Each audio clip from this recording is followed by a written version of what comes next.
if I should say this, fuck, I'll say it anyway. Everybody tries to tell me that I'm going through a phase. I don't know if it's a phase, I just wanna feel okay, yeah. I battle with depression, but the question still remains. Is this post-traumatic stressing, or am I suppressing rage? And my doctor tries to tell me that I'm going through a phase. Yeah, it's not a fucking phase, I just wanna feel okay, okay. Yeah, I struggle with this bullshit every day, and it's probably cause my demons simultaneously rage. It obliterates me, the same circle rates me, annihilates me. I'm about to break down, searching for a way out.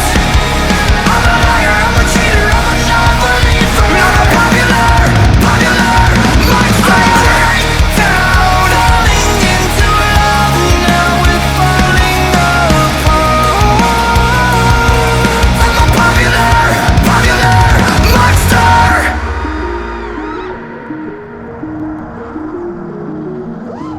I think I'm going nowhere, like a rat trapped in a maze. Every wall that I knock down is just a wall that I replace. I'm in a race against myself, I try to keep a steady pace. How the fuck will I escape if I never close my case? Oh my god, I keep on stressing. Every second that I waste is another second sooner to a blessing I won't take. But my therapist will tell me that I'm going through a stage. Yeah, it's not a fucking stage, I just wanna feel okay. Okay, motherfucker, now you got my attention. I need to change a couple things, cause something is missing. And what if I were to lie, tell you everything is fine? Every single fucking day I get closer to the grave. I